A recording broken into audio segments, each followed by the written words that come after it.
Thank you so much, Richard. Is Susan here as well? Yeah. Hey, Susan. Thank you, Rabbi. I do have to take a moment and note that my fiance, Alicia Kramer, who is here with us,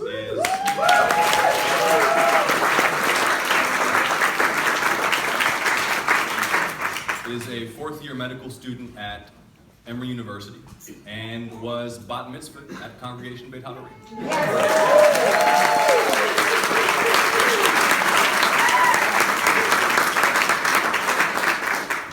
Thank you for taking some time out of your lives to come and meet and ask me a few questions. I know many of you, and I've gotten to know many of you. I see a lot of familiar faces in the audience over the last few months, folks who have been knocking on doors and making phone calls and contributing in so many ways to the campaign tirelessly. And I thank you for it, and I hope that there are also some of those who are undecided with us. I'm always most excited to have the opportunity to discuss the issues with you, and just appreciative that all of you have taken some time out of your lives to engage in the political process. There's an unprecedented spirit of engagement in this community right now. I have never seen anything like it growing up here, and it's got nothing to do with me and everything to do with the times that we're living in, which are in so many ways extraordinary. And the kind of community we are, which is a community that is united in our shared commitments to basic standards of decency and respect, our commitments to kindness and justice, commitments that this congregation stands for and champions. And I have so much respect for you, Rabbi Josh, for what you do here and the kind of example that you set. And with all of the division in the country and all of the negativity, and you see it on your television screens ad nauseum right now, all of the us versus them, the fear-mongering, the scapegoating, with the eyes of the nation on us right now in Metro Atlanta, we have a remarkable chance to send a message that will be heard not just across Georgia, and not just across the country, though it will, but also around the world. The whole world is watching to see what kind of a statement we're going to make. And it's been an inspiring thing to be a part of this campaign. I have just one role to play. There are more than 11,000 volunteers who have been working for months. They are Democrats, they are independents, they are Republicans. With everything that is happening in Washington right now, what this campaign stands for is not Democrats versus Republicans or Republicans versus Democrats. It's just sense versus nonsense.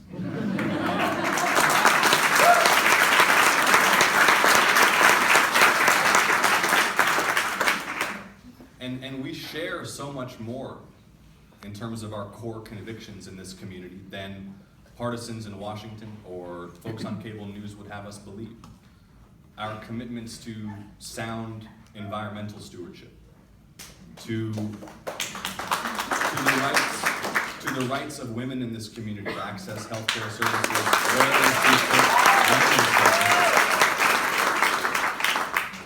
to accountability from our elected officials and in our government, to a shared vision for greater prosperity and opportunity, more affordable higher education, superb schools. These are not controversial issues. And by focusing on the values and the priorities that unite people here, and there are many of them, rather than focusing on those wedge issues, those divisive issues that politicians exploit to make us angry at one another and fearful of one another, the campaign has built that kind of coalition that includes 15 to 20% of Republicans in this community. And now we have just 2 weeks to go. The polls have been open for more than a week. Turnout right now is on pace to exceed general election turnout, let alone special election.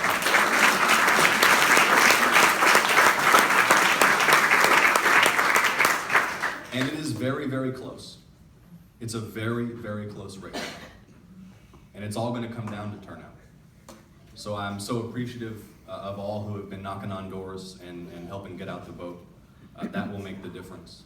And thank you again for having me. I know that there are some questions that Leah is ready to ask on your behalf. And I'm just honored that you've taken some time to be here. Thank you very much.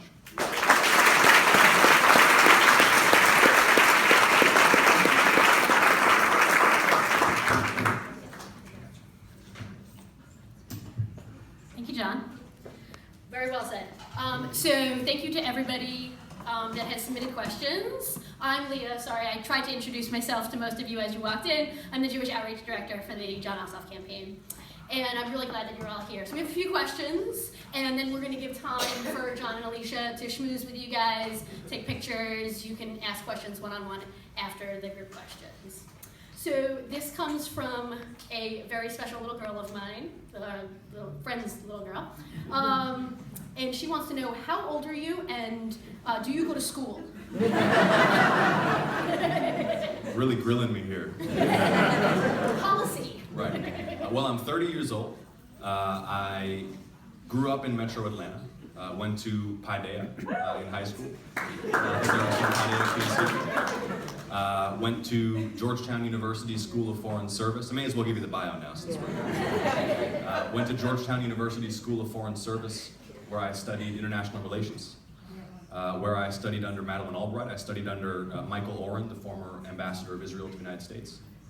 I worked on Capitol Hill for 5 years as a congressional aide, specializing in defense and national security policy. Went and pursued some further education, got a master's degree from the London School of Economics. Now run a small business that produces investigations of organized crime and political corruption, as well as war crimes for international television broadcasters. And thank you, what was the girl's name? Stella.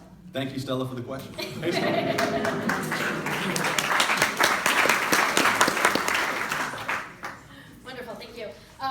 So now we're going to get into the hard stuff. How to fund infrastructure repair. Yeah, and one of the things that I've been talking about from the beginning of the campaign is how fiscal responsibility should not be a partisan issue. Anyone who has worked in Washington, anyone who has seen how the federal government operates, knows that there is a tremendous amount of waste and duplication and improper payment in the federal budget. And by tackling that waste, which in large amounts is already identified by the Government Accountability Office and the Congressional Budget Office, we can then create space to set the right priorities. And I think we know here in Metro Atlanta, probably better than we ever have, that renewal of our infrastructure has to be one of those priorities. That growing organizations that are thinking about putting new offices and headquarters and research centers here in Georgia demand that we have world-class infrastructure. And that means not just highway, road, and bridge improvements, but also the kind of rapid transit solutions that folks have come to expect and that every great commercial capital needs to have. The same is true of folks who are thinking about where to apply their talents. Young people in this community who are getting great degrees in science, technology, engineering, and math, who are considering whether they want to stay where they grew up and work here, or head out to Palo Alto, or to Boston, or somewhere else. They expect that quality of life, that efficiency, that type of infrastructure provides. So I will be ready to work with anyone to deliver those kinds of solutions for Metro Atlanta. If the White House, puts forward a proposal to renew our infrastructure, and it's fiscally responsible, and it'll deliver the kinds of results that we need here, I'll be ready to work with the White House. I think we need less of a partisan approach to this issue and more of a commitment to getting results. Thank you. Thanks. The next two are related, so I'm going to read both of them and you can kind of answer. So if elected, how will you help continue current politician that global warming is true? And with Trump's withdrawal from the Paris Accord looming, what can we do to stall, and how long do you think individual states, cities, and businesses will be able to maintain the burden alone? Well, as soon as the announcement was made that the U.S. intended to withdraw from the Paris Agreement, I made my opposition to that decision known. My opponent took about 48 hours to parse words. Here's who agrees that climate change is a major threat to our security and our prosperity: the military, the intelligence community, and peer-reviewed science, an overwhelming scientific consensus. If that isn't enough for politicians to pull their heads out of the sand and recognize that action is required now, then I'm not sure what further information they can demand. And it's also worth noting that in Paris, for virtually the first time, China and India, two major competitors and major emitters of greenhouse gases, also agreed to significant efforts to carrying a significant part of the load. Whereas for decades, they had insisted that only European and North American economies should carry some of the load. So in terms of what we can do, winning this election would send a pretty powerful message.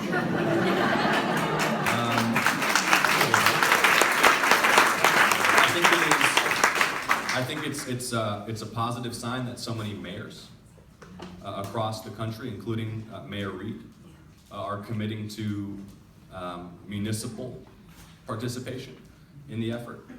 This is not a popular initiative on the part of the administration, and it's certainly not popular in the 6th Congressional District, where folks are extremely well educated and well informed. And if I'm elected, I will speak out against any effort to make real this threat to withdraw us and to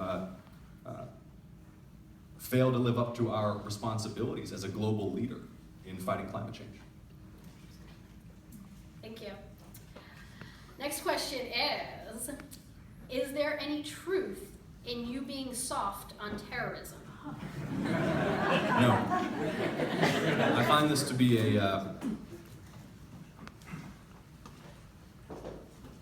if you watch a lot of TV, and I don't necessarily recommend that you do, you have seen the attack ads over the last few months swing from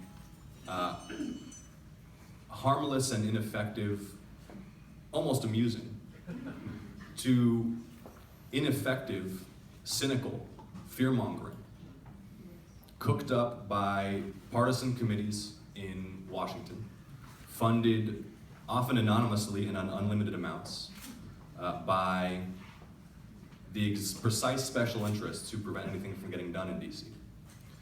The implications in the ads are utterly false. I was a national security aide for 5 years.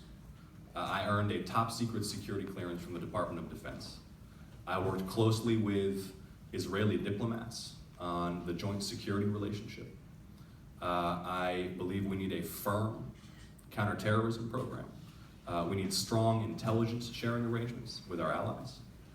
We need to redouble our efforts to defeat ISIS in Syria and Iraq without getting drawn in to another ground war in the region.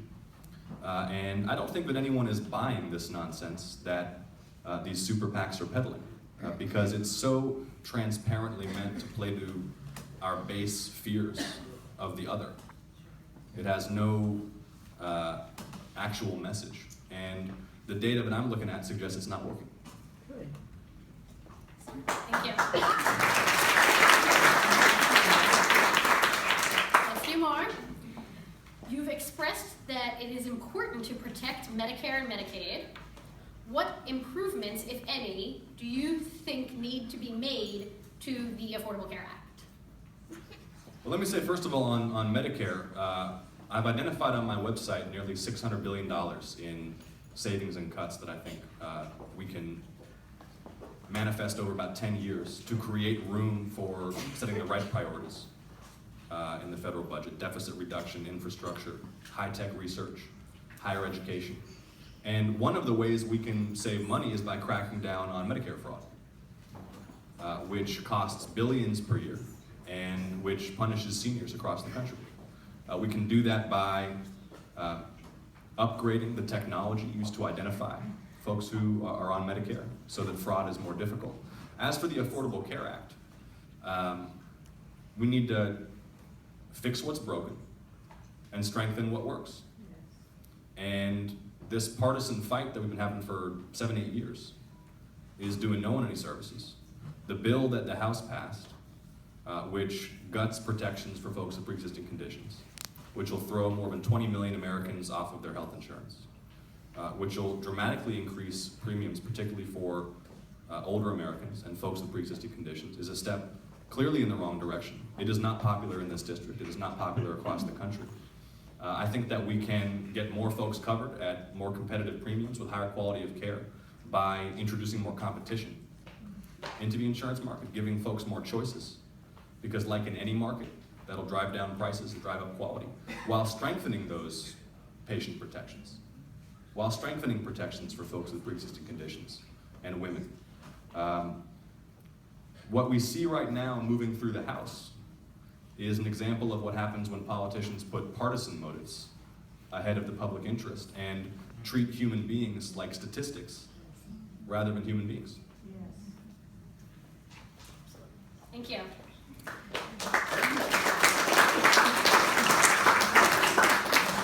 We've got two more. From a child. How do you plan on holding our current administration accountable?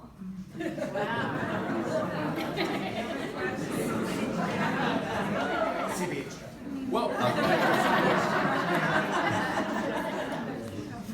Congress obviously has a critical oversight role to play, and I will hold every official accountable, regardless of their party, regardless of their personality. The role of Congress is to hold those in the executive branch to the highest standards of performance and ethics and propriety. And I'll do that aggressively. I've spent the last several years as an investigative journalist exposing the abuse of power by those who have power and holding them accountable, whether it's quack doctors in Colombia and Nigeria who kill and mutilate women, corrupt foreign officials who steal U.S. tax dollars. We've secretly filmed dozens of corrupt judges taking bribes in West Africa. And it's been the most rewarding work in my life so far, because there is little more satisfying than holding the powerful accountable when they abuse their power. And I will take that same passion to DC. And look, we've got a lot of causes for concern right now. And I think Congress needs to get much more serious about congressional oversight. And I believe that if we win this election, you'll see more of a bipartisan commitment to congressional oversight than we see right now.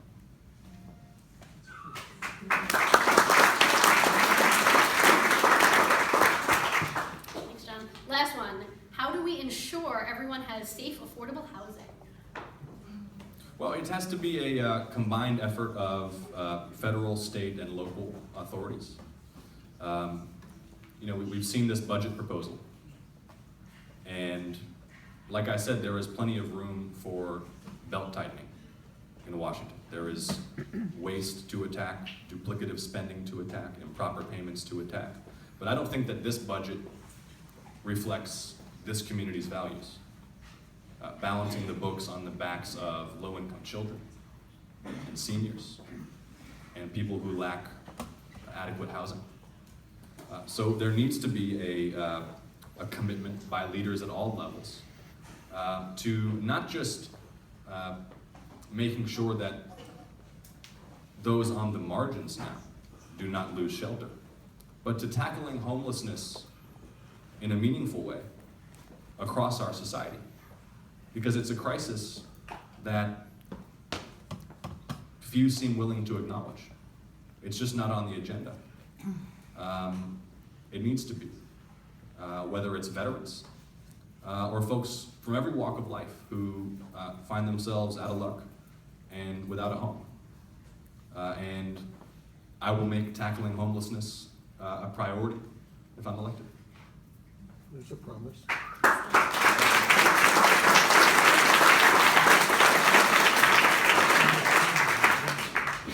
So one general topic that has come up that we'd like to hear from you on is your general thoughts on Israel issues in general, if you'd like to speak for a minute or two on that. Sure.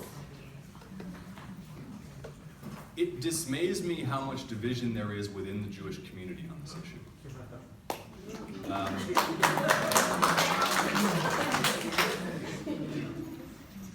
It dismays me to see organized infighting within the Jewish community on this issue.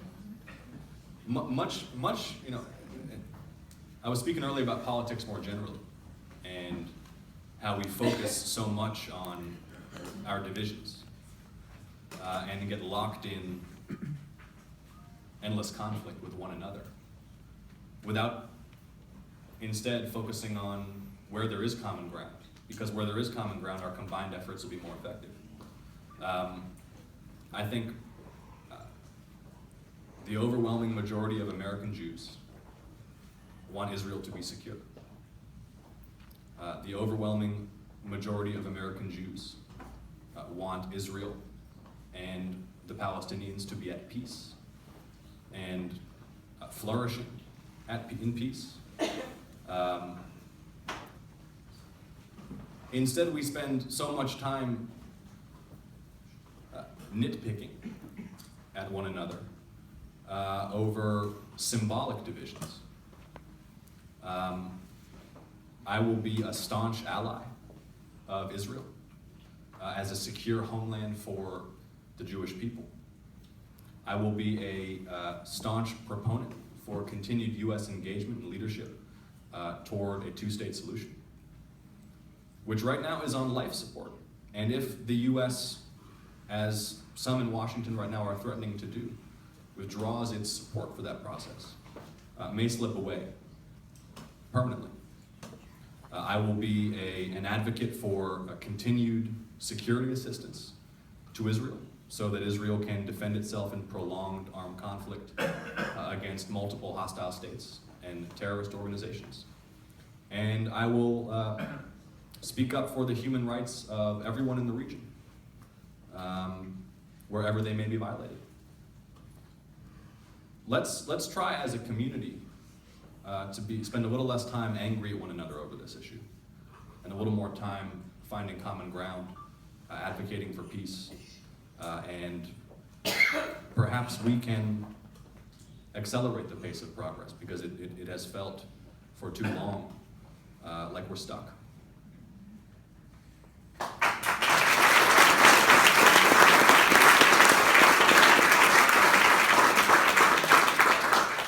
Amazing. Thank you, Jon. This has been really wonderful. I want to thank you again for being here and taking the time, you and Alicia for being here.